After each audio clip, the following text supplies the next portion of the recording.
Price lord, hallelujah. ದೇವರ ನಾಮಕ್ಕೆ ಸ್ತೋತ್ರವಾಗಲಿ. ಪ್ರಾರ್ಥನೆ ಮಾಡಿಕೊಳ್ಳೋಣ. ಸರ್ವ ಸೃಷ್ಟಿಕರ್ತನ ತಂದೆಯ ದೇವರೇ, ಮಗನ ದೇವರೇ, ಪರಿಶುದ್ಧಾತ್ಮನೇ, ನಿಮ್ಮ ನಾಮಕ್ಕೆ ಸ್ತೋತ್ರ ಸ್ವಾಮಿ.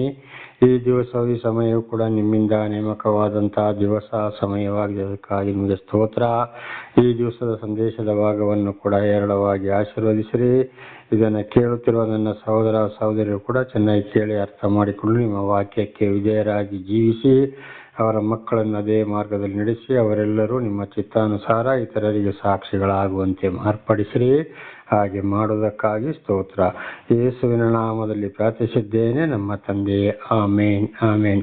ಇದನ್ನು ಕೇಳುತ್ತಿರುವ ನನ್ನ ಸಹೋದರ ಸಹೋದರರೇ, ನಿಮಗೂ ನನ್ನ ಹೃದಯಪೂರ್ವಕವಾದಂಥ ನಮಸ್ಕಾರಗಳು. ಈ ದಿವಸದ ದೇವರ ವಾಕ್ಯವು ಆದಿಕಾಂಡ 12ನೇ ಅಧ್ಯಾಯ 8ರಿಂದ, ಆದಿಕಾಂಡ 12ನೇ ಅಧ್ಯಾಯ 8ರಿಂದ 7ರವರೆಗೆ ನಿನ್ನೆ ಆಗಿದೆ. ವಚನದ ಕಡೆಗೆ ಹೋಗೋಣ. ದೇವರ ನಾಮಕ್ಕೆ ಸ್ತೋತ್ರವಾಗಲಿ. ಅವನು ಆದಿಕಾಂಡ 12:8 ಅವನು ಅಲ್ಲಿಂದ ಹೊರಟು ಬೇತೇಲಿಗೆ ಮೂಡಲಲ್ಲಿರುವ ಗುಡ್ಡಕ್ಕೆ ಬಂದು ತನ್ನ ಗುಡಾರವನ್ನು ಹಾಕಿಸಿ ಇಳುಕೊಂಡನು. ಪಶ್ಚಿಮಕ್ಕೆ ಬೇತೇಳು, ಪೂರ್ವಕ್ಕೆ ಆಯು ಎಂಬ ಊರು ಇದ್ದವು. ಅಲ್ಲಿಯೂ ಯೆಹೋವನಿಗೋಸ್ಕರ ಯಜ್ಞವೇದಿಯನ್ನು ಕಟ್ಟಿಸಿ ಆತನ ಹೆಸರನ್ನು ಹೇಳಿಕೊಂಡು ಆರಾಧಿಸಿದನು. ನೋಡಿ, ದೇವರ ಅಬ್ರಹಾಮನು ನಡೆಸ್ತಾ ಇದ್ರು, ಬಿಟ್ಟು ಹೋಗುವಂತ ಇದನ್ನೆಲ್ಲವನ್ನೇ ನಾವು ತಿಳ್ಕೊಂಡಿದ್ದೇವೆ. ಅಲ್ಲಿ ಏನ್ ಮಾಡಿದ, ದೇವರನ್ನ ಆರಾಧಿಸಿದ. ಹಾಗೆ ಇದು ನಮ್ಮ ಜೀವಿತಕ್ಕೂ ಕೂಡ ನಾವು ಹೋದಲ್ಲೆಲ್ಲ ಏನ್ ಮಾಡಬೇಕು, ದೇವರನ್ನ ಆರಾಧಿಸ್ತಲೇ ಇರಬೇಕು. ಅಂದ್ರೆ ಹೋಗುವಾಗ, ಬರುವಾಗ, ಕೆಲಸ ಮಾಡುವಾಗಲೂ, ಪ್ರಯಾಣದಲ್ಲಿರುವಾಗ, ಮಲಗುವಾಗಲೂ, ಏಳುವಾಗಲೂ, ಊಟ ಮಾಡುವಾಗಲೂ ಕೂಡ ದೇವರೇ ಒಂದು ಇಲ್ಲೇ ಹೋಗಿ ಮಲಗಿರ್ತೀವಿ, ಕೂತಿರ್ತೀವಿ, ಅಥವಾ ಬಂಧು ಬಳಗದಲ್ಲಿಗೆ ಯಾವುದೊಂದು ಕಾರ್ಯಕ್ರಮಕ್ಕೆ ಹೋಗ್ಬೋದು. ಅಲ್ಲಿ ಏನು ಮಾಡಬೇಕು, ಆ ಸಮಯದಲ್ಲಿ ನಾವು ದೇವರಿಗೆ ಅಲ್ಲಿ ಕೂಡ ನಾವು ಸ್ತೋತ್ರವನ್ನು ಸಲ್ಲಿಸಬೇಕು. ಯಾರು ಕೇಳಬೇಕಾಗಿಲ್ಲ, ನೋಡಬೇಕಾಗಿಲ್ಲ, ಅಥವಾ ಇದು ಕಿರ್ಚಾಡಬೇಕಿಲ್ಲ, ಹಾಡು ಹಾಡಬೇಕಾಗಿಲ್ಲ, ಕುಡಿಬೇಕಾಗಿಲ್ಲ. ದೇವರು ಮಾಡಿದಂಥ ಉಪಕಾರಗಳನ್ನ ನಡೆಸ್ತಾ ಇರುವುದಕ್ಕಾಗಿ ದೇವರೇ, ನನ್ನನ್ನು ಇಲ್ಲಿ ನಿಲ್ಲಿಸಿದ್ಯಪ್ಪ, ನನ್ನನ್ನು ನೀನು ಕ್ಷಮಿಸು, ಎಲ್ಲ ಕೆಲಸ ಕಾರ್ಯಗಳಲ್ಲಿ ಆಶೀರ್ವಾದ ಮಾಡಿದ್ದೀಯಾ, ನಿಮಗೆ ಸ್ತೋತ್ರ. ರಾತ್ರಿ ಕೂಡ ಒಳ್ಳೆ ನಿದ್ದೆಗಾಗಿ, ಬೆಳಿಗ್ಗೆದ್ದು ದೇವರನ್ನು ಆರಾಧಿಸಲಿಕ್ಕಾಗಿ, ಹೊಸ ದಿವಸವನ್ನು ನೋಡುವುದಕ್ಕಾಗಿಯೂ, ಅಲ್ಲಿರುವಂಥ ಕಷ್ಟ ಸಂಕಟ ದುಃಖದಲ್ಲಿದ್ದವರಿಗೆ ಪ್ರಾರ್ಥಿಸುವಂಥದ್ದು ಕೂಡ ನಮ್ಮ ಮನಸ್ಸಿನಲ್ಲಿ ಆದರೂ ನಾವು ಒಂದು ಸೈಡಲ್ಲಿ ನಿಂತುಕೊಂಡು ಒಂದು 5 ನಿಮಿಷವಾದರೂ ದೇವರನ್ನು ಆರಾಧಿಸಬೇಕು. ಇದು ನಮ್ಮ ಜೀವಿತಕ್ಕೆ ಹೋದಲೆಲ್ಲ ದೇವರಿಗೆ ಸ್ತೋತ್ರವನ್ನು ಸಲ್ಲಿಸಬೇಕು ನಾವು ಅಂತ ಇದರ ಅರ್ಥವಾಗಿದೆ. ಹಾಗೆ ಇನ್ನು 9ರಿಂದ 16ರವರೆಗೆ ನೋಡುವಾಗ, ಆದಿಕಾಂಡ 12ನೇ ಅಧ್ಯಾಯ 9ರಿಂದ 16ರವರೆಗೆ ನೋಡುವಾಗ ಅಬ್ರಹಾಮನ ಹೆಂಡತಿ ಸಾರಳ ವಿಚಾರ. ಅಬ್ರಹಾಮನ ಏನ್ ಮಾಡಿದ್ರೆ, ಅಬ್ರಹಾಮನ ಹೆಂಡತಿ ಐಗುಪ್ತ ದೇಶಕ್ಕೆ ಹೋಗ್ತಾರೆ ದೇವರ ಆಜ್ಞೆಯ ಪ್ರಕಾರ. ಆಗ ಅಲ್ಲಿ ಆ ಅರಸನು ಏನ್ ಮಾಡ್ತಾನೆ, ಅರಸನ ಸೈನಿಕರು ಸಾರಳ ಚೆಲುವೆಯನ್ನು ನೋಡಿ, ಅಂದಚಂದವನ್ನು ನೋಡಿ ಆ ಅರಸನಿಗೆ ಬಂದಲ್ಲಿ ಹೇಳ್ತಾರೆ. ತಂದು ತನ್ನ ಹೆಂಡತಿ ಆಗ್ಲಿಕ್ಕೆ ಏನ್ ಮಾಡ್ತಾರೆ, ಅರಸನು ಅರಮನೆಗೆ ಕರೆಸಿಕೊಳ್ತಾನೆ. ಆವಾಗ ಮೊದಲೇ ಅಬ್ರಹಾಮನಿಗೆ ದೇವರೊಂದು ಯೋಜನೆಯನ್ನು ಕೊಡ್ತಾರೆ. ಐಗುಪ್ತ ದೇಶದಲ್ಲಿ ಅವರು ಬಹಳ ಒಂದು ಕೆಟ್ಟ ರಾಷ್ಟ್ರ, ಕೆಟ್ಟ ಜನಗಳು ಆಗಿರ್ಬೋದು. ಒಂದು ವೇಳೆ ನನ್ನನ್ನು ಕೊಂದು ನಿನ್ನನ್ನು ಇಟ್ಟುಕೊಂಡನು, ಅದಕ್ಕೆ ನಾವು ಅಣ್ಣ ತಂಗಿ ಅಂತ ನೀನು ಹೇಳಬೇಕು ಅಂತೇಳಿ ಅಬ್ರಹಾಮನು ಏನು ಮಾಡ್ತಾನೆ, ಹೆಂಡತಿಗೆ ಹೇಳ್ತಾನೆ. ಅಣ್ಣ ತಂಗಿ ಆದರೆ ನಿನ್ನನ್ನು ಬಿಟ್ಟಾರು ಅಂತ ಹೇಳುವಂಥದ್ದು. ದೇವರ ನಾಮಕ್ಕೆ ಸ್ತೋತ್ರವಾಗಲಿ. ಹಾಗೆ ಅಲ್ಲಿ ಹೋದಾಗ ಅದೇ ರೀತಿ ಆಯಿತು. ಕಡೆಗೆ ಆ ಸಾರಳನ್ನು ಕರೆಸಿಕೊಂಡರು. ಅಬ್ರಹಾಮನಿಗೆ ಏನು ಮಾಡೋಕ್ಕೂ ಆಗಿಲ್ಲ, ಅದು ಬೇರೆ ರಾಷ್ಟ್ರ, ದುಷ್ಟ ಅರಸ, ದುಷ್ಟ ರಾಷ್ಟ್ರ ಅದು. ಆದ್ರಿಂದ ಅವಳು ಸಾರಳು ಏನು ಹೇಳಿದ್ರು, ನಾವು ಅಣ್ಣ ತಂಗಿ ಅಂತ ಹೇಳಿದ್ಲು. ಅರಮನೆಯಲ್ಲಿ ಕೂಡಿಸಿಕೊಂಡ ಯಾರೋ ಅರಸ. ಹಾಗಿದ್ರೆ ಅರ್ಥ ಏನಪ್ಪ ಅಂದರೆ, ಇವತ್ತು ಕೂಡ ಅದುವೇ ನಡೀತಾ ಇದೆ.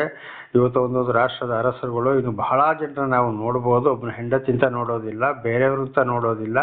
ಆ ಗಂಡನನ್ನು ಕೊಂದು ಹೆಂಡತಿಯನ್ನು ಇಟ್ಟುಕೊಳ್ಳುವುದು, ಹೆಂಡತಿಯರನ್ನ ಎಳ್ಕೊಂಡು ಹೋಗುವುದು, ಇದು ಕೂಡ ಇವತ್ತು ನಡೀತಾ ಇದೆ. ಆದರೆ ಇದು ಯಾರು, ದುಷ್ಟರ ಮನಸ್ಸಾಗಿದೆ. ಇದು ದೇವರ ನಾಮಕ್ಕೆ ಸ್ತೋತ್ರವಾಗಲಿ. ಇದರ ಬಗ್ಗೆ ಬಹಳ ಎಚ್ಚರವಿರಬೇಕು. ಆದರೆ ಅಬ್ರಹಾಮನು ಹೇಳ್ತಾನೆ, ನಾನು ಅಣ್ಣ ತಂಗಿ ಅಂತ ಹೇಳುತ್ತೆ. ಈ ಜ್ಞಾನವನ್ನು ಯಾರು ಕೊಟ್ಟರು ಅಬ್ರಹಾಮನಿಗೆ? ದೇವರೇ ಕೊಟ್ಟರು. ಹಾಗೆ ದೇವರು ಆರಿಸಿಕೊಂಡವರನ್ನು ಈ ದುಷ್ಟರ ಕೈಯಿಂದ ತಪ್ಪಿಸಿಕೊಳ್ಳಕ್ಕೆ ಬೇಕಾದ ಜ್ಞಾನವನ್ನು ದೇವರು ಆರಿಸಿಕೊಂಡವರಿಗೆ ದೇವರೇ ಕೊಡುವರಾಗಿದ್ದಾರೆ. ಅನೇಕ ರೀತಿಯಲ್ಲಿ ತಪ್ಪಿಸಿಕೊಳ್ತಾ ಇದ್ದಾರೆ. ಹಾಗೆ ನೋಡಿ ಅಂಥ ಸಮಯದಲ್ಲಿ ಕೂಡ ಅಬ್ರಹಾಮನು ಏನು ಮಾಡ್ದ, ಅರಸನ ಹತ್ರ ಜಗಳಕ್ಕೆ ಹೋಗಲಿಲ್ಲ, ಮಾತಾಡಲಿಲ್ಲ, ಶಾಂತಿ ಸಮಾಧಾನದಿಂದ ಸುಮ್ಮನೆ ಇದ್ದ. ಆಗ ಅಲ್ಲಿ ಯಾರು ಕಾರ್ಯ ಮಾಡಿದ್ರು? ದೇವರು ಕಾರ್ಯ ಮಾಡಿದ್ರು.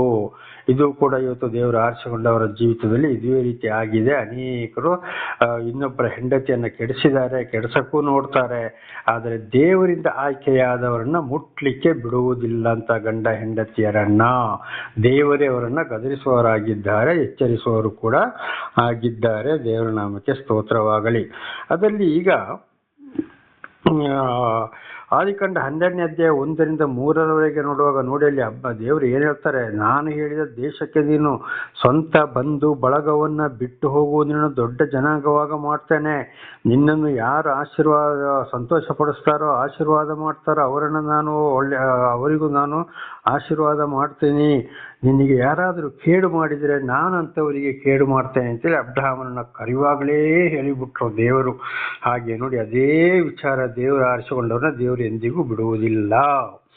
ಹಾಗೆ ನೋಡಿ 17ನೇ ವಚನ, ಆದಿಕಾಂಡ 12:17 ನೋಡುವಾಗ, ಆದರೆ ಯೆಹೋವನು ಫರೋಹನಿಗೂ ಅವನ ಮನೆಯವರಿಗೂ ಅಬ್ರಹಾಮನ ಹೆಂಡತಿಯಾದ ಸಾರಳ ನಿಮಿತ್ತ ಬಹಳ ಉಪದ್ರವಗಳನ್ನು ಉಂಟು ಮಾಡಿದನು. ನೋಡಿ, ಅಬ್ರಹಾಮನು ಹೊರಗಿದ್ದಾನೆ, ಅರಮನೆಗೆ ಕೂರಿಸಿಕೊಂಡ್ರು. ಆದರೆ ಏನು ಮಾಡಿದ್ರು, ಅಲ್ಲಿ ಅರಸನಿಗೂ ಅವರ ಮನೆಯವರಿಗೂ ಆ ರಾತ್ರಿ ಬಹಳ ಉಪದ್ರವ, ಕನಸಿನಲ್ಲಿ ಗದರಿಸಿದ್ರು, ಎಚ್ಚರಿಸಿದ್ರು. ಅದು ಬೇರೆ ಕಡೆ ನಾವು ಓದ್ತಾ ಇದ್ದೇವೆ, ಅದನ್ನ ಮುಟ್ಟಕ್ಕೆ ಬಿಡ್ಲಿಲ್ಲ ಅರಸನ ಹೆಂಡತಿಯನ್ನ. ಹಾಗೆ ಇವತ್ತು ಯಾವ ಸ್ತ್ರೀಯರು ದೇವರಿಂದ ಆಯ್ಕೆಗೊಂಡಿದ್ದಾರೋ, ಯಾವ ಗಂಡ ಹೆಂಡತಿಯರು ದೇವರಿಂದ ಆಯ್ಕೆಗೊಂಡಿದ್ದಾರೋ ಅಂತ ಹೆಂಡತಿಯರ ಬಗ್ಗೆ ಏನಾದರೂ ತಪ್ಪು ಕೆಟ್ಟ ಕಲ್ಪನೆ ಯೋಚನೆ ಮಾಡಿದರೆ ದೇವರವರನ್ನ ಗದರಿಸುವವರಾಗಿದ್ದಾರೆ. ಅಂಥ ಸ್ತ್ರೀಯರನ್ನ ದೇವರು ಮುಟ್ಟಕ್ಕೆ ಬಿಡುವುದಿಲ್ಲ, ಅವರು ಪರಿಶುದ್ಧರಾಗ್ಲಿಕ್ಕೆ ಬಿಡ್ತಾರೆ.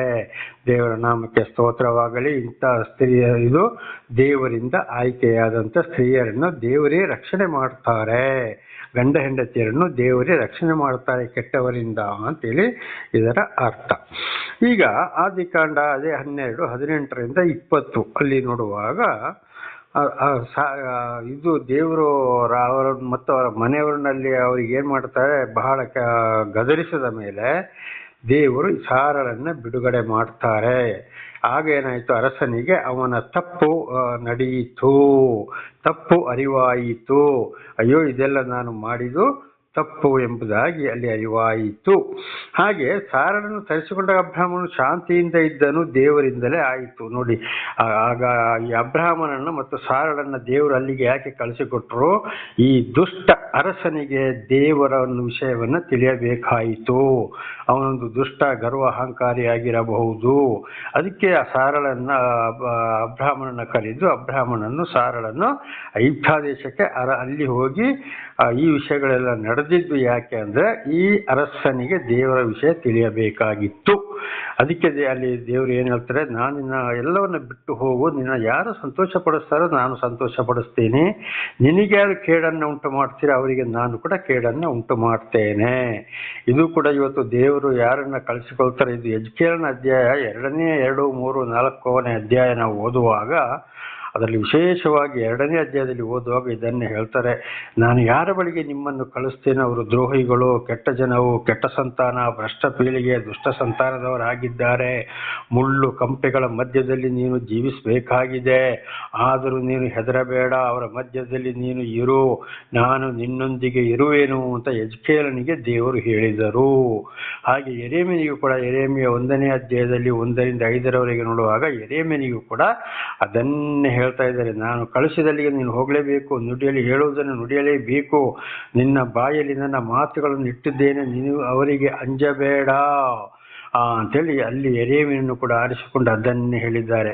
ಹಾಗೆ ಎಲ್ಲ ಪ್ರವಾದಿಗಳಿಗೂ ಸಾಕ್ಷಿಗಳಿಗೂ ಬಹಳ ಕಷ್ಟ ಬಂತು. ಸತ್ಯ ಸುವಾರ್ತೆಯನ್ನು ಖಂಡಿತವಾಗಿ ಅಂಥ ದುಷ್ಟ ಜನಗಳ ಬಳಿಯೇ ದೇವರು ಕಳಿಸ್ತಾ ಇದ್ದಾರೆ. ಆಗ ದೇವರಿಂದ ಆಯ್ಕೆಯಾದವರಿಗೆ ಬಹಳ ಕಷ್ಟ ಇದೆ. ಬಹಳ ದುಷ್ಟ ಜನರು ಅವರನ್ನು ಕೆಡಿಸಲಿಕ್ಕೆ ನೋಡ್ಬೋದು, ಆದರೆ ಗರ್ವಿಗಳು, ಅಹಂಕಾರಿಗಳು, ಹಠಮಾರಿಗಳು ಆಗಿರ್ತಾರೆ. ಆದರೆ ಅವರನ್ನು ದುರ್ಗುಟಿ ನೋಡ್ತಾರೆ, ಕಷ್ಟ, ಸಂಕಟ, ದುಃಖ, ಹೀನವಾದ ಮಾತುಗಳು ನಾನಾ ಥರದಲ್ಲಿ ಬೈತಾರೆ. ಆದರೂ ಅಂಥವರಿಗೆ ದೇವರು ಶಾಂತಿ ಸಮಾಧಾನವನ್ನು ಕೊಡ್ತಾರೆ, ಅವರನ್ನು ಮುಟ್ಟಗೊಳಿಸುವುದಿಲ್ಲ ದೇವರು. ದೇವರ ನಾಮಕ್ಕೆ ಸ್ತೋತ್ರವಾಗಲಿ. ಅಲ್ಲಿ ಕಾರಣ ಯಾಕೆಂದರೆ ಅವರವರ ತಪ್ಪುಗಳು ಅವರಿಗೆ ಅರಿವಾಗಲಿಕ್ಕೋಸ್ಕರ. ಹಾಗೆ ದೇವರಿಂದ ಆಯ್ಕೆಯಾದವರಿಗೆ ಬಹಳ ಕಷ್ಟ ಇದೆ. ಹಾಗೆ ಯೇಸುಸ್ವಾಮಿ ಕೂಡ ನೋಡಿ, ಈ ಭೂಲೋಕದಲ್ಲಿ ಬಂದು 33 ವರ್ಷ ಕಷ್ಟ, ಸಂಕಟ, ದುಃಖದ ಜೀವನ, ಒಂದು ದಿವಸ ಕೂಡ ಸಂತೋಷಗೊಳ್ಳಲಿಲ್ಲ. ದೇವರಿಂದ ಆಯ್ಕೆಗೊಂಡ ಪ್ರವಾದಿ ಸಾಕ್ಷಿಗಳು ಕೂಡ ಸಂತೋಷಗೊಳ್ಳಲಿಲ್ಲ. ಇದು 2 ತಿಮೋತಿ 3ನೇ ಅಧ್ಯಾಯ 12ನೇ ವಾಕ್ಯದಲ್ಲಿ ಅಪೊಸ್ತಲನಾದ ಪೌಲರು ಕೂಡ ಇದನ್ನೇ ತಿಮೋತಿಯನಿಗೆ ಬರೆದ ಪತ್ರದಲ್ಲಿ ಹೇಳಿದ್ದಾರೆ. ದೇವರನ್ನು ಹಿಂಬಾಲಿಸುವವರಿಗೆ ಬಹಳ ಕಷ್ಟ ಇದೆ. ದೇವರನ್ನು ಆದುಕೊಂಡವರಿಗೆ, ದೇವರು ಯಾರನ್ನ ಆದುಕೊಳ್ತಾರೋ ಅವರಿಗೂ ಬಹಳ ಕಷ್ಟ ಇದೆ. ಇದು ಯೋಹಾನ 15ನೇ ಅಧ್ಯಾಯದಲ್ಲಿದೆ ಈ ವಿಷಯಗಳು. ನೀವು ನನ್ನವರಾದ್ದರಿಂದ ನಿಮಗೆ ಈ ಲೋಕದಲ್ಲಿ ಬಹಳ ಕಷ್ಟ, ಸಂಕಟ, ದುಃಖದಿದೆ. ಆದರೆ ಲೋಕ ನಿಮ್ಮ ಮೇಲೆ ಸಿಟ್ಟಿದ್ರೆ ನನ್ನ ಮೇಲೆ ಸಿಟ್ಟಿದಾಗ ಆಯಿತು. ನೀವು ಈ ಲೋಕದವರಲ್ಲ, ಭೂಲೋಕದಲ್ಲಿ ನಾನು ನಿಮ್ಮನ್ನು ಆರಿಸಿಕೊಂಡಿದ್ದೇನೆ, ನೀವು ಪರಲೋಕದವರು. ಹೆದರಬೇಡಿ, ನಾನು ಲೋಕವನ್ನು ಜಯಿಸಿದ್ದೇನೆ ಎಂಬುದಾಗಿ ದೇವರ ನಾಮಕ್ಕೆ ಸ್ತೋತ್ರವಾಗಲಿ. ಇದು ನನ್ನ ಜೀವಿತದಲ್ಲಿ ನಡೆದು ಹೋಗಿದೆ, ನಡೆಯುತ್ತಲೇ ಇದೆ. ದೇವರ ನಾಮಕ್ಕೆ ಸ್ತೋತ್ರವಾಗಲಿ. ಹಾಗೆ ದೇವರು ಆರಿಸಿಕೊಂಡವರನ್ನ ದೇವರು ಯಾವುದೇ ಕಾರಣಕ್ಕೆ ಮುಟ್ಟಲು ಬಿಡುವುದಿಲ್ಲ. ಗಂಡ ಹೆಂಡತಿಯರನ್ನ ಎಲ್ಲಿ ಯಾವ ದುಷ್ಟ ಜನರಿದ್ದಾರೋ, ಯಾವ ಊರಿದ್ದಾರೋ ಅಲ್ಲಿಗೆ ಕಳಿಸ್ತಾರೆ. ಬಹಳ ಕಷ್ಟ, ಸಂಕಟ, ದುಃಖ ಇದೆ. ಮುಳ್ಳು, ಕಲ್ಲು, ಚೀಲುಗಳ ಮಧ್ಯೆ ದೇವರು ಹೇಳಿದಾಗೆ, ಆದಿಕಾಂಡದಲ್ಲಿ ಅಬ್ರಹಾಮನಿಗೆ ಹೇಳಿದಾಗೆ ಜೀವಿಸಲೇ ಬೇಕಾಗಿದೆ. ಆದರೆ ದೇವರೇ ಅವರನ್ನ ನಡೆಸುವವರಾಗಿದ್ದಾರೆ. ದೇವರ ನಾಮಕ್ಕೆ ಸ್ತೋತ್ರವಾಗಲಿ. ಹಲ್ಲೆಲೂಯಾ. ಹಾಗೆ 12ನೇ ಅಧ್ಯಾಯ ಇಲ್ಲಿಗೆ ಮುಕ್ತಾಯವಾಯಿತು. ಈಗ ಆದಿಕಾಂಡ 13ನೇ ಅಧ್ಯಾಯಕ್ಕೆ ಹೋಗೋಣ. 13ನೇ ಅಧ್ಯಾಯ 1ನೇ ವಾಕ್ಯ. ಹೀಗೆ ಅಬ್ರಹಾಮನು ತನ್ನದೆಲ್ಲ ತೆಗೆದುಕೊಂಡು ಹೆಂಡತಿಯನ್ನು ಲೋಟನನ್ನು ಸಂಗಡ ಕರೆದುಕೊಂಡು ಐಗುಪ್ತ ದೇಶವನ್ನು ಬಿಟ್ಟು ಕಾನಾನ್ ದೇಶದ ದಕ್ಷಿಣ ಪ್ರಾಂತ್ಯಕ್ಕೆ ಏರಿ ಹೋದನು. ನೋಡಿ, ಅಲ್ಲಿ ಐಗುಪ್ತ ದೇಶದಲ್ಲಿ ಅರಸನಿಗೆ ದೇವರನ್ನ ತಿಳಿಬೇಕಾಯಿತು. ಅಲ್ಲಿ ಕೊಟ್ಟ ಕೆಲಸವು, ಅಬ್ರಹಾಮನಿಗೆ ದೇವರು ಕೊಟ್ಟ ಕೆಲಸ ಮುಗಿಯಿತು. ಅಲ್ಲಿಂದ ತನ್ನ ಹೆಂಡತಿಯನ್ನು ಲೋಟನನ್ನು ಅವನ ಪ್ರಾಣಿ ಪಕ್ಷಿ ವಸ್ತುಗಳನ್ನೆಲ್ಲ ತೆಗೆದುಕೊಂಡು ಬೇರೆ ಕಡೆಗೆ ಹೋದನು. ಹಾಗೆ ಒಂದೊಂದು ನಿಜವಾಗಿ ದೇವರಿಂದ ಆಯ್ಕೆಗೊಂಡಂಥ ಸೇವಕರುಗಳು, ಅವರಿಗೆ ಮನೆ ಮಠಗಳು ಯಾವುದೂ ಇರುವುದಿಲ್ಲ, ನನ್ನದು ಅಂತೇಳಿ ಯಾರೂ ಇರುವುದಿಲ್ಲ. ದೇವರು ಕಳಿಸಿದಲ್ಲಿಗೆ ಹೋಗಲೇಬೇಕು. ಅದಕ್ಕೆ ದೇವರವರನ್ನು ಹಾಗೆ ಕಳಿಸ್ತಾರೆ. ಅಲ್ಲಿ ಅವರ ಕೆಲಸಗಳು, ಸುವಾರ್ತೆಗಳು, ದೇವರ ಪರವಾಗಿ ಸಾಕ್ಷಿ ಕೊಡೋದು ಬಿಟ್ಟ ಮೇಲೆ ಅಲ್ಲಿಂದ ದೇವರು ಅಂಥವ್ರನ್ನ ಇನ್ನೊಂದು ಕಡೆಗೆ ಕಳಿಸೋರಾಗಿದ್ದಾರೆ. ಇದು ದೇವರಿಂದ ಆಯ್ಕೆಗೊಂಡವರು. ಒಂದೇ ಕಡೆಗೆ ದೊಡ್ಡ ದೊಡ್ಡ ಮನೆ ಕಟ್ಟಿಕೊಂಡು, ದೊಡ್ಡ ದೊಡ್ಡ ಬಿಲ್ಡಿಂಗ್ಗಳನ್ನ ಕಟ್ಟಿಕೊಂಡು, ದೊಡ್ಡ ದೊಡ್ಡ ಕಾರುಗಳನ್ನ ತಗೊಂಡು, ಅಲ್ಲಿ ಬೇಕಾದಷ್ಟು ಆಸ್ತಿ ಪಾಸ್ತಿಗಳನ್ನ ಮಾಡಿಕೊಂಡು ನಾನಾ ರೀತಿಯಲ್ಲಿ ಸಂಪಾದನೆ ಮಾಡಿ ಲೋಕದ ಆಸ್ತಿ ಐಶ್ವರ್ಯವನ್ನು ಆಸೆ ಪಡುವುದು. ಇಂಥವ್ರು ಅವ್ರು ಏನೇ ಮಾತಾಡಲಿ, ಎಷ್ಟೇ ಭಾಷೆಯಲ್ಲಿ ಮಾತಾಡಲಿ, ಎಲ್ಲಿಗೆ ಹೋಗಲಿ, ಎಷ್ಟೇ ಬೋಧನೆ ಮಾಡಲಿ, ಏನೇ ಮಾಡಲಿ, ಖಂಡಿತವಾಗಿ ದೇವರಿಂದ ಆಯ್ಕೆಗೊಳ್ಳಲಿಲ್ಲ. ಇದರಲ್ಲಿ ತಿಳ್ಕೊಳ್ಬೇಕು, ದೇವರಿಂದ ಆಯ್ಕೆಗೊಂಡವರು ಯಾರು, ಯಾರನ್ನು ದೇವರು ನಡೆಸ್ತಾ ಇರ್ತಾರೆ ಎಂಬುದಾಗಿ. ಇದು ಅಬ್ರಹಾಮನ ಜೀವಿತದಲ್ಲಿ ನಡೆಯಿತು. ಇದು ಈಗ ನನಗೆ ನೋಡಿದ ಹಾಗೆ ಈ 31 ವರ್ಷ ಕ್ರೈಸ್ತ ಜೀವಿತದಲ್ಲಿ ಬರೀ 3 ಜನರನ್ನ ನಾನು ಕಾಣ್ತಾ ಇದ್ದೀನಿ. ದೇವರ ನಾಮಕ್ಕೆ ಸ್ತೋತ್ರವಾಗಲಿ. ಈ ಕರ್ನಾಟಕ, ಆಂಧ್ರ, ಕೇರಳ, ತಮಿಳುನಾಡು ಸ್ವಲ್ಪ ಭಾಗದಲ್ಲೆಲ್ಲ ಸಾಕ್ಷಿ ಕೊಡಲು ಹೋಗಿದ್ದೇನೆ. ಆದರೆ ಬರೀ 3 ಜನರನ್ನ ಮಾತ್ರ ನಾನು ಕಾಣ್ತಾ ಇದ್ದೀನಿ. ಅದು ನನ್ನ ಜೀವಿತದಲ್ಲಿ ಕೂಡ ಇದುವೇ ನೆರವೇರಿ ಹೋಗಿದೆ. ದೇವರ ನಾಮಕ್ಕೆ ಸ್ತೋತ್ರವಾಗಲಿ. ದೇವರು ಹಾಗೆ ನನ್ನನ್ನು ನಡೆಸ್ತಾ ಇರುವುದಕ್ಕಾಗಿಯೂ, ಸತ್ಯ ಸುವಾರ್ತೆಗಾಗಿಯೂ ದೇವರಿಗೆ ಸ್ತೋತ್ರವಾಗಲಿ. ಹಲ್ಲೆಲೂಯಾ.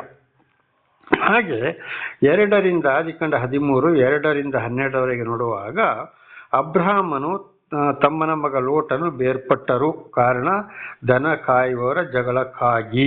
ದೇವರ ನಾಮಕ್ಕೆ ಸ್ತೋತ್ರವಾಗಲಿ. ಹಲ್ಲೆಲೂಯಾ. ಅಲ್ಲಿಂದ ಏನು ಮಾಡ್ತಾರೆ, ಹಾಗೆ ಹೋಗುವಾಗ ಇವರಿಗೆ ದನಗಳು, ಅದು ಲೋಟನಿಗೂ ಇತ್ತು, ಅಬ್ರಹಾಮನಿಗಿತ್ತು, ಅವರ ಆಳುಗಳಿದ್ದರು ದನ ಕಾಯುವವರು. ಅವರವರಿಗೆ ಜಗಳ ಆಯಿತು.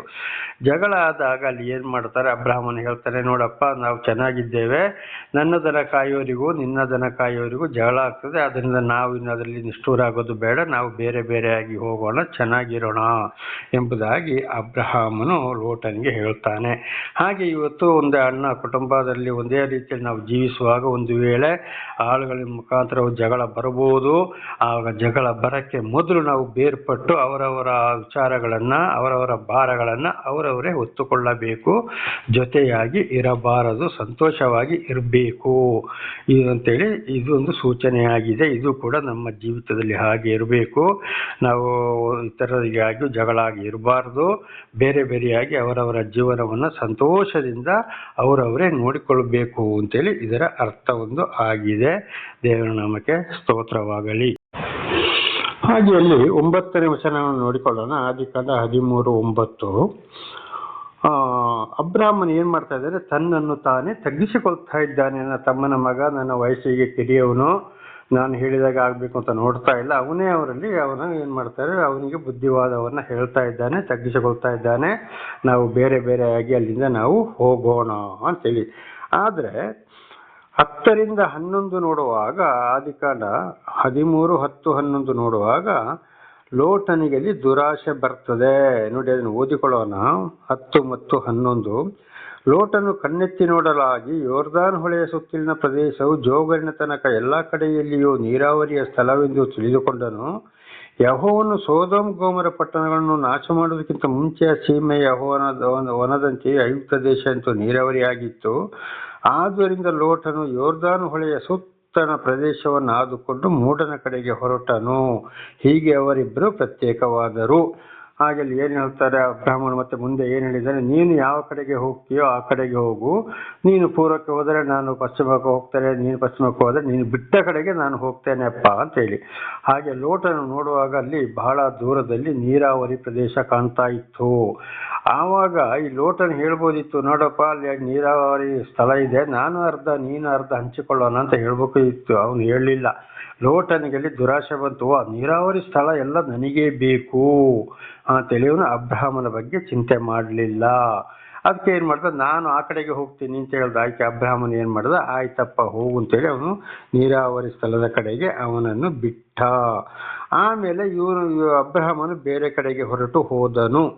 ಹಾಗೆ ಅಲ್ಲಿ ಹೋಗುವಾಗ ಅಲ್ಲಿ ಏನಾಯ್ತು, ಆ ಸ್ಥಳದಲ್ಲಿ ಏನಾಗಿತ್ತು, ಬಹಳ ಒಂದು ನೀರಾವರಿ ಇಲ್ಲದಂತ ಒಂದು ಬರಡು ಭೂಮಿಯಾಗಿತ್ತು. ಅಬ್ರಾಹ್ಮನು ಏನ್ ಮಾಡ್ದ, ಅಲ್ಲಿಗೆ ಒಂದು ಲೋಟನನ್ನು ಬಿಟ್ಟು ಅಲ್ಲಿಗೆ ಹೋದ. ಲೋಟನು ದುರಾಸೆಯಿಂದ ಅಲ್ಲಿಗೆ ಹೋದ. ಹಾಗೆ ಈ 13ನೇ ವಚನ ನೋಡುವಾಗ, ಆದರೆ ಸೊದೋಮ್ ಪಟ್ಟಣದವರು ದುಷ್ಟರು, ಯೆಹೋವನಿಗೆ ಮಹಾಪರಾಧಿಗಳು ಆಗಿದ್ದರು. ದೇವರ ನಮಗೆ ಸ್ತೋತ್ರವಾಗಲಿ. ಅದು ಐಗುಪ್ತ ದೇಶದ ಇದು ಸೊದೋಮ್ ಅಂದ್ರೆ ಶಾಪಗ್ರಸ್ತ ಊರು ಅಂತ ಅದರ ಅರ್ಥ. ಅಲ್ಲಿಗೆ ಈ ಲೋಟ ಹೋದಾಗ ಅಲ್ಲಿ ನೀರಾವರಿ ಇತ್ತು. ಅವರು ಬಹಳ ದುಷ್ಟರು ಮತ್ತು ದೇವರಿಗೆ ಅಪರಾಧಿಗಳಾಗಿದ್ದರು. ಆ ನೀರಾವರಿ ಸ್ಥಳದ ಪಕ್ಕದಲ್ಲಿ ಅಲ್ಲಿಗೆ ಈ ಲೋಟನು ಹೋದನು. ಕಾರಣ ಅವನ ದುರಾಶೆ. ದೇವರ ನಾಮಕ್ಕೆ ಸ್ತೋತ್ರವಾಗಲಿ. ಹಲ್ಲೆಲೂಯಾ. ಹಾಗೆ ಅಲ್ಲಿಂದ ಮುಂದೆ 14-17 ನೋಡುವಾಗ ಅಬ್ರಾಹ್ಮನಿಗೆ ದೇವರಿಂದ ವಾಗ್ದಾನ ಸಂತತಿಯಾಗ್ತದೆ, ಪುತ್ರ ವಾಗ್ದಾನ. ದೇವರು ನಮಗೆ ಸ್ತೋತ್ರವಾಗಲಿ. ವಾಗ್ದಾನ ಅಂದ್ರೆ ಏನು ವಾಗ್ದಾನ ಮಾಡ್ತಾರೆ ಅಲ್ಲಿ ದೇವರವನಿಗೆ, ದೇವರು ನಮಗೆ ಸ್ತೋತ್ರವಾಗಲಿ. 14-17 ನೋಡುವಾಗ, ನಿನ್ನ ಸಂತಾನವನ್ನು ಬರಡು ಭೂಮಿಗೆ ಅಬ್ರಾಹ್ಮನು ಹೋದ, ನಿನ್ನ ಸಂತಾನವನ್ನು ನಾನು ಆಶೀರ್ವಾದವನ್ನ ಮಾಡ್ತೇನೆ. ಇಡೀ ಸಂತತಿಗೆ ವಾಗ್ದಾನ ಮಾಡ್ತಾರೆ. ಲೋಟನಿಗೆ ಏನು ಹೇಳಿಲ್ಲ.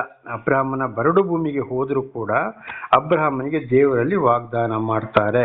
ಹಾಗೆ ಇದರ ಅರ್ಥ ಏನಪ್ಪ ಅಂದ್ರೆ, ನಮ್ಮ ಜೊತೆಯಲ್ಲಿ ಯಾರಾದ್ರೂ ನಮ್ಮ ಕುಟುಂಬ ಬಂಧು ಬಳಗ ಜೀವಿಸುವಾಗ ಅವರು ಒಂದು ಕಡೆಗೆ ಹೊರಟು ಹೋದ್ರೆ ನನಗೂ ಅದರಲ್ಲಿ ಬೇಕು ಹಾಗೆ ಅಂತ ಮಾತಾಡಕ್ಕೆ ಹೋಗಬಾರದು. ಅಲ್ಲಿ ಜಗಳ ಬರುವಂತ ಸಂದರ್ಭ ಆಗ್ತದೆ. ಅದಕ್ಕೆ ಅವರನ್ನು ಅವರವರ ಇಷ್ಟಕ್ಕೆ ಬಿಟ್ಟು ನಾವು ನಮ್ಮ ಇಷ್ಟಕ್ಕೆ ಹೋಗಬೇಕು. ದೇವರು ಪ್ರಾರ್ಥನೆ ಮಾಡಿದಾಗ ಆಗ ದೇವರೊಂದು ಆಶೀರ್ವಾದ ನಮ್ಮಲ್ಲಿ ಖಂಡಿತವಾಗಿ ಇರುತ್ತದೆ. ಅಬ್ರಹಾಮನು ತಗ್ಗಿಸಿಕೊಂಡಾಗೆ ನಾವು ತಗ್ಗಿಸಿಕೊಳ್ಳಬೇಕು. ಅದು ದೇವರ ಒಂದು ಯೋಜನೆ ಆಗ್ತದೆ. ಇಲ್ಲದಿದ್ರೆ ಅವನು ಒಳ್ಳೆ ಜಾಗಕ್ಕೆ ಹೋದ, ನನಗೆ ಒಳ್ಳೆ ಜಾಗ ಇಲ್ಲ ಅಂತೇಳಿ ಅಲ್ಲಿ ಜಗಳ ಮಾಡಿಕೊಂಡಿದ್ರೆ ಅನೇಕರು ಇವತ್ತು ಜಗಳ ಗಂಟೆಗಳಾಗಿ ಅದರಿಂದ ಹೊಡೆದಾಟ ಬಡದಾಟ ಕೊಲೆ ಆಗೋ ಸಂದರ್ಭ ಕೂಡ ಬರುತ್ತದೆ. ನಾವು ನಮ್ಮನ್ನೇ ತಗ್ಗಿಸಿಕೊಂಡು ನಾವು ದೇವರಿಗೆ ಒಪ್ಪಿಗೆಯಾಗಿ ಜೀವಿಸಬೇಕು. ಆಗ ಏನ್ ಮಾಡ್ತಾರೆ, ದೇವರು ನಮಗೆ ವಾಗ್ದಾನ ಮಾಡೋರಾಗಿದ್ದಾರೆ.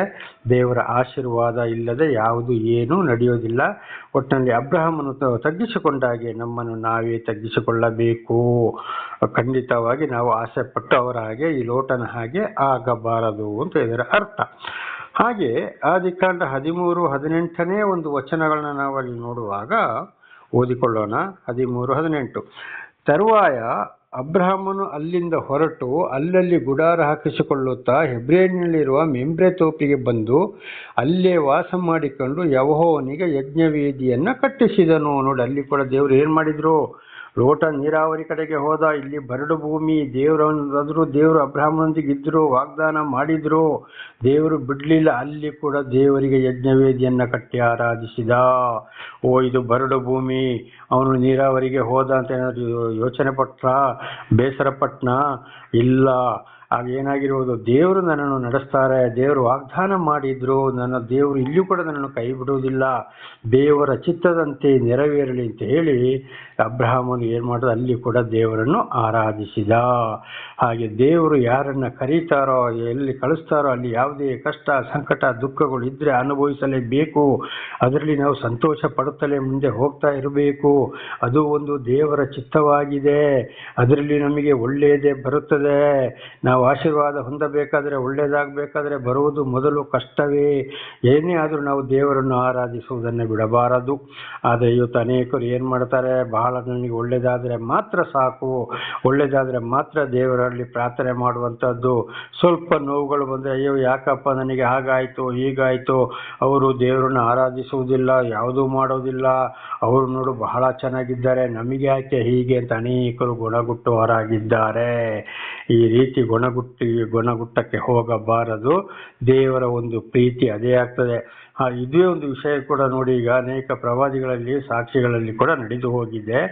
ಉದಾಹರಣೆಗೆ ಯೇಸು ಸ್ವಾಮಿ ಕೂಡ ಬಂತು ಶಿಲುಬೆಗೆ ಏರ್ಸಕ್ಕೆ. ಒಂದು ದಿವಸಕ್ಕೆ ಮೊದಲು ಅವರು ಏನು ಮಾಡಿದ್ರು, ಶಿಲುಬೆಗೆ ಏರ್ಸಕ್ಕೆ ಸ್ವಲ್ಪ ಹೊತ್ತಿಗೆ ಮೊದಲು ಗೆತ್ಸೆಮನೆ ಹೋಗಿ ತೋಪಿಗೆ ಪ್ರಾರ್ಥನೆ ಮಾಡುವಾಗ, ತಂದೆ ನಿನ್ನ ಚಿತ್ತವಾದರೆ ಕಷ್ಟದ ಕೊಡವು ನನ್ನಿಂದ ದೂರವಾಗಲಿ ಅಂತ ಹೇಳಿದರು. ಆಮೇಲೆ ಅವ್ರಿಗೆ ಗೊತ್ತಿತ್ತು ಇದೇ ರೀತಿ ನನಗೆ ಹಿಂಸೆ ಬರ್ತದೆ ಹೋಗ್ತಂತ ಅವರು ಶಿಷ್ಯರಿಗೆ ಹೇಳಿದರು. ಆದರೆ ಕೊನೆಗೆ ಆದ ಒಂದು ಮಾತನ್ನು ಹೇಳ್ತಾರೆ, ನಿನ್ನ ಚಿತ್ತದಂತೆ ನೆರವೇರಲಿ, ನಿನ್ನ ಪ್ರೀತಿ ಏನಿದೆಯೋ ಅದರಂತೆ ನೆರವೇರಲಿ. ಹಾಗೆ ಇವತ್ತು ನಮ್ಮ ಜೀವಿತವನ್ನು, ನಮ್ಮನ್ನು ಕರೆದ ಮೇಲೆ ನಮ್ಮನ್ನು ನಡೆಸ್ತಾ ಇರುವಾಗ ನಾವು ಕೂಡ ಯಾವುದೇ ಕಷ್ಟ ಸಂಕಟ ದುಃಖಗಳು ಬಂದರೂ ಎದೆಗುಂದದೆ, ಕಣ್ಣೀರು ಬರ್ಬೋದು, ದುಃಖ ಬರ್ಬೋದು, ಈ ಥರ ಬೈಬೋದು, ಹೀಯಾಳಿಸ್ಬೋದು, ಮಾಡ್ಬೋದು. ಇರೋಕ್ಕೆ ಮನೆ ಮಠ ಇರುವುದಿಲ್ಲ, ಹೀಯಾಳಿಸ್ತಾರೆ, ಹಂಗಿಸ್ತಾರೆ, ಪ್ರಶ್ನೆ ಮಾಡ್ತಾರೆ. ಆದರೂ ಎದೆಗುಂದದೆ ಅಯ್ಯೋ ಸಹಿಸಿಕೊಂಡು ದೇವರಲ್ಲಿ ಪ್ರಾರ್ಥನೆ ಮಾಡಿಕೊಂಡು ಅವರಿಂದ ಸ್ವಲ್ಪ ದೂರ ಇದ್ದು ನಾವು ದೇವರಿಗೆ ಸ್ತೋತ್ರ ಮಾಡ್ತಾ ಹೋಗಬೇಕು. ಆಗ ದೇವರೇ ಆರಾಧಿಸುವ ನಮ್ಮನ್ನು ಅಲ್ಲಿ ರಕ್ಷಣೆ ಮಾಡೋರಾಗಿದ್ದಾರೆ. ಇದು ಕೂಡ ನನ್ನ ಜೀವಿತದಲ್ಲಿ ಕೂಡ ಬೇಕಾದಷ್ಟು ಹೇಳಿಸಿಕೊಂಡೆ, ಬಯಸಿಕೊಂಡೆ, ಉಗಿಸಿಕೊಂಡೆ, ನಾನಾ ರೀತಿಯಲ್ಲಿ ಬಂದು ಹೋಯಿತು. ಈಗಲೂ ಕೂಡ ಒಳಗೆ ಬರ್ತಾ ಇದೆ. ಆದರೆ ದೇವರನ್ನು ಆರಾಧಿಸ್ತಾ ಇದ್ದೀನಿ, ದೇವರಿಗೆ ಹೇಳ್ತಾ ಇದ್ದೀನಿ. ಈಗ ನನಗೆ ಚೆನ್ನಾಗಿ ಅರ್ಥ ಆಗ್ತಾ ಇದೆ, ದೇವರು ನನ್ನನ್ನು ನಡೆಸ್ತಾ ಇದ್ದೇನೆ ಬಹಳ ವರ್ಷಗಳ ಹಿಂದೆಯೇ. ಆದರೂ ದೇವರು ನನ್ನನ್ನು ಯಾರನ್ನು ಟಚ್ ಮಾಡೋಕ್ಕೆ ಬಿಡಲಿಲ್ಲ. ಎಂತೆಂಥವರ ಏನೇನೋ ಆಯಿತು. ಹಾಗೆ ಅವರಿಗೆ ಬರುವಂಥ ಕೀರ್ತನೆ 112ರಲ್ಲಿ ಬರೆದ ಹಾಗೆ, ಇವತ್ತು ನಿನಗೆ ನನ್ನ ಮೇಲೆ ಸರಿಯಾದ ಭಯ ಭಕ್ತಿ ಇರುವುದಾದರೆ ನಿನ್ನ ವಿರೋಧಿಗಳಿಗೆ ಬರುವ ಶಿಕ್ಷೆಯನ್ನು ನೀನು ಕಣ್ಣಾರೆ ಕಾಣ್ತೀಯ, ಕಿವಿಯಾರೆ ಕೇಳ್ತೀಯ ಎಂಬುದಾಗಿ ಬರೆಯಲ್ಪಟ್ಟಿದೆ. ಇದು ನನ್ನ ಜೀವಿತದಲ್ಲಿ ನೆರವೇರಿದೆ, ನೆರವೇರುತ್ತಲೇ ಇದೆ. ದೇವರ ನಾಮಕ್ಕೆ ಸ್ತೋತ್ರವಾಗಲಿ. ಹಾಗೆ ಯಾವುದೇ ಕಷ್ಟ ಸಂಕಟ ದುಃಖ ಬಂದರೂ ದೇವರು ನಮ್ಮನ್ನು ನಡೆಸಿದರೆ ಖಂಡಿತವಾಗಿಯೂ ನಾವು ಅದಕ್ಕೆ ಹಿಂಜರಿಯಬಾರದು. ದೇವರ ನಾಮಕ್ಕೆ ಸ್ತೋತ್ರವಾಗಲಿ. ಅಬ್ರಹಾಮನಿಗೆ ನಾವು ಯಜ್ಞವೇದಿಯಿಂದ ಪ್ರಾರ್ಥನೆ ಮಾಡ್ತಾ ಮುಂದೆ ನಾವು ಹೋಗ್ತಾ ಇರಬೇಕು. ಇಲ್ಲಿಗೆ 13ನೇ ಅಧ್ಯಾಯ ಕೂಡ ಮುಕ್ತಾಯವಾಯಿತು. ಈಗ ಆದಿಕಾಂಡ 14ನೇ ಅಧ್ಯಾಯಕ್ಕೆ ಹೋಗೋಣ. 14:1-6 ನೋಡುವಾಗ, ಈ ಲೋಟನು ನೀರಾವರಿ ಭೂಮಿಯ ದುರಾಶೆಗೊಂಡು ಅಲ್ಲಿಗೆ ಹೋದ. ಈಗ ನಾವಲ್ಲಿ ಏನು ಮಾಡಿದ್ದೇವೆ, ಹಿಂದೆ ಓದಿಕೊಂಡಿದ್ದೇವೆ, ಅಲ್ಲಿ ಬಹಳ ಕೆಟ್ಟ ಜನರು ಇದ್ದರು. ಅದು ದುಷ್ಟ ಅರಸರು, ದುಷ್ಟ ಒಂದು ಅಪರಾಧಿಗಳು. ಆದಿಕಾಂಡ 13:3 ಇಲ್ಲಿ ನೋಡುವಾಗ ಅದೇ ಸ್ಥಳ ಅಲ್ಲಿ ಯುದ್ಧ ಸ್ಟಾರ್ಟ್ ಆಯಿತು. ಯಾರಿಗೆ? ಸೊದೋಮವರಿಗೂ ಫಿಲಿಷ್ಟಿಯರಿಗೂ, ಅಲ್ಲಿಗೆ 2 ದೇಶದವರಿಗೆ ಯುದ್ಧ ಸ್ಟಾರ್ಟ್ ಆಯಿತು. ಹಾಗೆ ಯುದ್ಧ ಪ್ರಾರಂಭವಾದಾಗ ಅಲ್ಲಿದ್ದ ವಿರೋಧಿಗಳು ಏನು ಮಾಡಿದ್ರು, ಈ ಲೋಟನ ಆಸ್ತಿ ಪಾಸ್ತಿ ಅಂದರೆ ಅವನ ಹೆಂಡತಿಯ ಮಕ್ಕಳು, ಅವನ ಇರುವಂಥ ವಸ್ತುವನ್ನ ಎಲ್ಲವನ್ನ ಹಿಡ್ಕೊಂಡು ಹೋದ್ರು ಯುದ್ಧದಲ್ಲಿ. ಹಾಗೆ 14:12 ವಚನಗಳನ್ನು ನಾವು ಇಲ್ಲಿಗೆ ಓದಿಕೊಳ್ಳೋಣ. 14ನೇ ಅಧ್ಯಾಯ 12ನೇ ವಚನ. ದೇವರ ನಾಮಕ್ಕೆ ಸ್ತೋತ್ರವಾಗಲಿ. ಹಲ್ಲೆಲೂಯಾ. 14:12 ಸೂರೆ ಮಾಡಿ ಅವುಗಳಿದ್ದ ಎಲ್ಲ ಆಸ್ತಿಯನ್ನು ದವಸವನ್ನು ತೆಗೆದುಕೊಂಡು ಹೋದರು. ಸೋದೋಮಿನಲ್ಲಿ ವಾಸವಾಗಿದ್ದ ಅಬ್ರಾಮನ ತಮ್ಮನ ಮಗನಾದ ಲೋಟನನ್ನು ಅವನ ಆಸ್ತಿ ಸಹಿತ ಹಿಡಿದುಕೊಂಡು ಹೋದರು. ನೋಡಿ, ಇವನು ಅಬ್ರಾಹ್ಮನಿಗೆ ದುರಾಶೆ ಮಾಡಿ ಅಬ್ರಾಹ್ಮನ ಬಿಟ್ಟು ಹೋಗಿ ಒಳ್ಳೇದಾಗ್ತದೆ ಅಂತ ಯೋಚನೆ ಮಾಡ್ದ. ಹಾಗಾದ್ರೆ ಪಕ್ಕದಲ್ಲಿ ಇದ್ದಿದ್ದು ಏನಾಯ್ತು, ಅಲ್ಲಿ ಬಹಳ ಕೆಟ್ಟ ಜನರು. ಅವರು ಇವರನ್ನ ಏನ್ ಮಾಡಿದ್ರು, ಅಲ್ಲಿಂದ ಇನ್ನ ಹೆಂಡತಿ ಮಕ್ಕಳು ಆಸ್ತಿ ಪಾಸ್ತಿ ಎಲ್ಲವನ್ನ ಹಿಡ್ಕೊಂಡು ಹೋದ್ರು. ಹಾಗೆ ಇವತ್ತು ನಾವು ಕೂಡ ದುರಾಶೆಯಿಂದ ಇನ್ನೊಬ್ಬರ ಬಗ್ಗೆ ಚಿಂತೆ ಮಾಡದೆ, ನಮ್ಮ ಸ್ವಂತ ಬಂಧು ಬಳಗಿರ್ಬೋದು, ಏನೇ ಇರ್ಬೋದು, ಚಿಂತೆ ಮಾಡದೆ ನಾವೇ ಒಳ್ಳೇದಾಗಬೇಕು ಅಂತ ನೋಡಿದ್ರೆ ಖಂಡಿತವಾಗಿ ಅವರು ಬಹಳ ಕಷ್ಟ, ಸಂಕಟ, ದುಃಖಗಳಿಗೆ ಗುರಿಯಾಗ್ತಾರೆ. ಅಂಥವ್ರು ದುರಾಸೆಗಾಗಿ ಹೋಗುವುದು ಕೆಟ್ಟ ಜನರ ಹತ್ರನೇ. ದೇವರು ಅಂಥವರನ್ನ ದುರಾಸೆಗಾಗಿ ಅಂಥವರ ಮಧ್ಯದಲ್ಲಿ ಶಿಕ್ಷಿಸಿಬಿಡ್ತಾರೆ. ಇದು ನೆಹಮ್ಯನ ಗ್ರಂಥದಲ್ಲಿ ಏನು ಹೇಳ್ತಾ ಇದೆ, ನೀವು ದುಷ್ಟರಾದರೆ ನಿಮ್ಮಿಂದ ಕೆಟ್ಟವರ ಕೈಗೆ ನಾನು ನಿಮ್ಮನ್ನು ಒಪ್ಪಿಸಿ ಬಿಡ್ತೇನೆ ಅಂತೇಳಿ. ಅವನು ಮನಸ್ಸು ಒಂದು ವೇಳೆ ಇದ್ದಿದ್ರೆ ಅಬ್ರಾಹ್ಮಣಿಗೆ ಹೇಳ್ಬೋದಿತ್ತು, ಬಾಪ ನಾವಲ್ಲಿ ನೀರಾವರಿ ಕಾಣ್ತದೆ, ಇಬ್ಬರು ಅಲ್ಲಿಗೆ ಹೋಗೋಣ, ಅರ್ಧ ನೀನು ತಕೋ ಅರ್ಧ ನಾನು ತಕೋ ಅಂತ ಹೇಳ್ಬೋದಿತ್ತು. ಇಲ್ಲ, ಇವನ ಮನಸ್ಸು ಕೆಟ್ಟದಾಯ್ತು, ಅಬ್ರಾಹ್ಮನ ಬಗ್ಗೆ ಯೋಚನೆ ಮಾಡಲಿಲ್ಲ. ಇವನೇ ನಾನು ಒಳ್ಳೇದಾದ್ರೆ ಸಾಕು ಅಂತ ಯೋಚನೆ ಮಾಡ್ತಾರೆ. ಇದು ಇವತ್ತು ಅನೇಕ ಜೀವಿತದಲ್ಲಿ ಇದುವೇ ನಡೀತಾ ಇದೆ. ಇನ್ನೊಬ್ಬ ಹಾಳಾದ್ರೆ ಹಾಳಾಗ್ಲಿ ಹೋಗ್ಲಿ, ನಾನು ಒಳ್ಳೇದಾದ್ರೆ ಸಾಕು, ಅವನು ಏನಾದ್ರೂ ಆಗ್ಲಿ ಅಂತ ಯೋಚನೆ ಮಾಡಿದ್ರೆ, ಅವರ ಬಗ್ಗೆ ಒಂದು ಕುಟುಂಬ ಸಂಸಾರದ ಬಗ್ಗೆ ಇತರರ ಬಗ್ಗೆ ಯೋಚನೆ ಮಾಡಿದ್ರೆ ಅವರು ಬಹಳ ವಿರೋಧಿಗಳ ಕೈಗೆ, ಅವರಿಗೆ ಕೆಟ್ಟವರ ಕೈಗೆ ಸಿಕ್ಕಿಕೊಂಡು ಬಹಳ ಅಲ್ಲಿ ನರಳಾಡಬೇಕಾಗ್ತದೆ. ಆದ್ರಿಂದ ಏನ್ ಮಾಡಬೇಕು, ನಮ್ಮ ಹೃದಯ ಮತ್ತು ಮನಸ್ಸು ಎರಡೂ ಶುದ್ಧವಾಗಿರಬೇಕು. ನಾವೇ ಒಳ್ಳೇದಾದ್ರೆ ಸಾಕು, ಇನ್ನೊಬ್ರು ಏನಾದ್ರೂ ಆಗ್ಲಿ ಅಂತ ಯೋಚನೆ ಮಾಡಬಾರ್ದು. ಹಾಗೆ ಮಾಡಿದರೆ ಖಂಡಿತವಾಗಿ ಶಿಕ್ಷೆಯಿಂದ ತಪ್ಪಿಸಿಕೊಳ್ಳಲು ಸಾಧ್ಯವಿಲ್ಲ.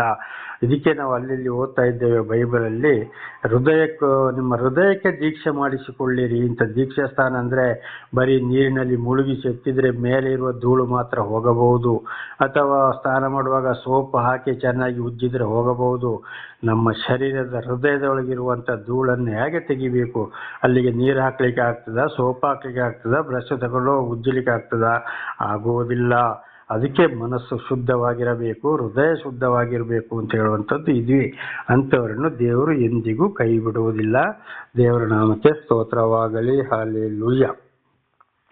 ಹಾಗೆ 14ರಿಂದ 16ರವರೆಗೆ ನಾವು ಓದುವಾಗ ಅಬ್ರಹಾಮನು ಬಿಡಿಸಿಕೊಂಡು ಬಂದನು. ನೋಡಿ, ಈ ವಿಷಯ ಅಬ್ರಹಾಮನಿಗೆ ಮುಟ್ಟಿದಾಗ ಅಬ್ರಹಾಮನು ತನ್ನ ಆಳುಗಳನ್ನು, ಅಂದರೆ ಬರೀ ಒಂದು 300 ಜನರನ್ನ ಕರ್ಕೊಂಡು ಹೋಗಿ ಬೇಕಾದಾಗೆ ಅವ್ರ ಜೊತೆಯಲ್ಲಿ ಹೋರಾಡಿ ಈ ಲೋಟನ್ನು, ಅವನ ಹೆಂಡತಿ ಮಕ್ಕಳು ಆಸ್ತಿ ಪಾಸ್ತಿಯನ್ನು ಬಿಡಿಸಿಕೊಂಡು ಬಂದನು, ಅಂದರೆ ಪ್ರಾಣಿಗಳನ್ನ. ಇದು ದೇವರಿಂದಲೇ ಆಯಿತು. ದೇವರ ನಮಗೆ ಸ್ತೋತ್ರವಾಗಲಿ. ಅಬ್ರಹಾಮನ ದೂಷಣೆ ಮಾಡ್ದ, ಅಬ್ರಹಾಮನನ್ನ ಬೇರೆ ಮಾಡ್ದ. ಕಡೆಗೆ ಅವನು ಕಷ್ಟದ ಕಾಲದಲ್ಲಿ ಯಾರು ಸಹಾಯ ಮಾಡಬೇಕಾಯ್ತು, ಈ ಯಾರನ್ನು ಬೇಡ ತಳ್ಳಿ ಬಿಟ್ನೋ ಅವರ ಮುಖಾಂತರ ಅಬ್ರಹಾಮನನ್ನು ಬಿಡಿಸಿಕೊಂಡು ಬರಬೇಕಾಯ್ತು. ಹಾಗಿದು ನಮ್ಮ ಜೀವಿತದಲ್ಲಿ ಕೂಡ ನಮಗೆ ಯಾರಾದರೂ ಈ ರೀತಿ ತೊಂದರೆ ಮಾಡಿದರೆ ಅದನ್ನು ನಾವು ಮನಸ್ಸಿಗೆ ಇಟ್ಟುಕೊಳ್ಳದೆ ಅವರಿಗೆ ಕಷ್ಟ ಬಂದಾಗ ನಾವು ಸಹಾಯ ಮಾಡಲೇಬೇಕು. ಇದು ದೇವರಿಂದ ಕಾರ್ಯ. ಅದಕ್ಕೆ ಒಂದು ಮಾತು ಹೇಳ್ತಾರೆ, ನಿಮಗೆ ತಪ್ಪು, ಮತ್ತ 6ನೇ ಅಧ್ಯಾಯದಲ್ಲಿ ಪರಲೋಕ ಪ್ರಾರ್ಥನೆ, ನಮಗೆ ತಪ್ಪು ಮಾಡಿದವರನ್ನು ನಾವು ಕ್ಷಮಿಸುವ ಪ್ರಕಾರ ನಮ್ಮ ತಪ್ಪುಗಳನ್ನು ಕ್ಷಮಿಸು ಅಂತ. ಹಾಗೆ ನಮಗೆ ತಪ್ಪು ಮಾಡಿದವರನ್ನು ಕ್ಷಮಿಸಲೇಬೇಕು, ಅವರಿಗೆ ಕಷ್ಟ ಬರುವಾಗ ಸಹಾಯ ಮಾಡಲೇಬೇಕು. ಆಗ ನಮ್ಮ ತಪ್ಪುಗಳು ಏನೇ ಇದ್ದರೂ ದೇವರು ನಮ್ಮನ್ನು ಕ್ಷಮಿಸುವವನಾಗಿದ್ದಾನೆ. ಅವರು ಹಾಗೆ ನಮ್ಮ ಹೃದಯ ಮನಸ್ಸು ಕಠಿಣವಾದರೆ ನಮ್ಮ ತಪ್ಪುಗಳನ್ನು ಕೂಡ ದೇವರು ಕ್ಷಮಿಸುವುದಿಲ್ಲ. ಅಬ್ರಹಾಮನ ಜೀವಿತ ನಮ್ಮಲ್ಲಿ ಕೂಡ ಇರಬೇಕು. ನಾಳೆ ಕೂಡ ಮುಂದುವರಿಯುತ್ತದೆ. ಪ್ರಾರ್ಥನೆ ಮಾಡಿಕೊಳ್ಳೋಣ. ಸರ್ವ ಸೃಷ್ಟಿಕರ್ತನ ತಂದೆಯಾದ ದೇವರೇ, ಮಗನಾದ ದೇವರೇ, ಪರಿಶುದ್ಧಾತ್ಮನೇ, ಇವತ್ತಿನ ಈ ಸಂದೇಶವನ್ನು ನನ್ನ ಸಹೋದರ ಸಹೋದರಿಯನ್ನು ತಿಳಿಸಿದ್ದಕ್ಕಾಗಿ ಸ್ತೋತ್ರ. ಅವರು ಏನಾದರೂ ತಪ್ಪಿ ಹೋಗಿದ್ದರೆ ಅವರನ್ನು ಕ್ಷಮಿಸಿರಿ, ಆಶೀರ್ವದಿಸಿರಿ, ಅವರ ಮಕ್ಕಳನ್ನು ಆಶೀರ್ವದಿಸಿರಿ. ಪಾಪ ಪರಿಹಾರ, ರಕ್ಷಣೆ ನಿಮ್ಮಿಂದಲೇ. ಅಬ್ರಹಾಮನಿಗೆ ಶಾಂತಿ ಸಮಾಧಾನ ಅವರೆಲ್ಲರಿಗೂ ಕೊಟ್ಟು ಅವರ ಮಕ್ಕಳನ್ನು, ಅವರನ್ನು ಹೇರಳವಾಗಿ ನಿಮ್ಮ ಸಾಕ್ಷಿಯನ್ನಾಗಿ ಮಾರ್ಪಡಿಸಿರಿ. ಹಾಗೆ ಮಾಡುವುದಕ್ಕಾಗಿ ಸ್ತೋತ್ರ. ಯೇಸುವಿನ ನಾಮದಲ್ಲಿ ಪ್ರಾರ್ಥಿಸಿದ್ದೇನೆ ನಮ್ಮ ತಂದೆ, ಆಮೇನ್. ಇದನ್ನು ಕೇಳುತ್ತಿರುವ ನನ್ನ ಸಹೋದರ ಸಹೋದರಿ, ನಿಮಗೂ ನನ್ನ ಹೃದಯಪೂರ್ವಕವಾದ ಧನ್ಯವಾದಗಳು. ದೇವರು ನಿಮ್ಮನ್ನು ಹೇರಳವಾಗಿ ಆಶೀರ್ವದಿಸಲಿ. ಅಬ್ರಹಾಮನಿಗೆ ಮಾಡಿದಂಥ ಒಂದು ಆಶೀರ್ವಾದ, ಶಾಂತಿ, ಸಮಾಧಾನ ನಿಮ್ಮ ಎಲ್ಲರೊಡನೆ ಇರಲಿ. ಆಮೇನ್.